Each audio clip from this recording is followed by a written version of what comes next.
ગુજરાત સ્થાનિક સ્વરાજની ચૂંટણીનું આજે પરિણામ આવી ગયું। સર્વત્ર ભગવો લહેરાયો। નવસારી જિલ્લા પંચાયત, તાલુકા પંચાયત તથા નવસારી મહાનગરપાલિકામાં ભાજપની જીત થઈ।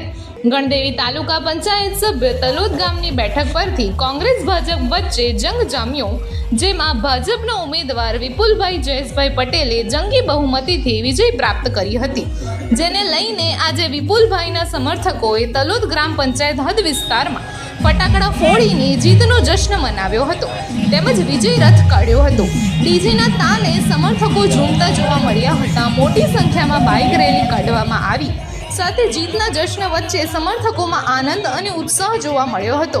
આ વિજય રથમાં નવસારી જિલ્લા પંચાયતની બિગરી ગામની બેઠક પરથી બિનહરીફ ચૂંટાઈ આવેલ ભીખુભાઈ પટેલ સહિત ભાજપ સંગઠનના હોદ્દેદારો તથા કાર્યકર્તાઓ જોડાયા હતા। દમદાર ન્યૂઝના તંત્રી પ્રવીણ ખુમાણ દ્વારા અહેવાલ।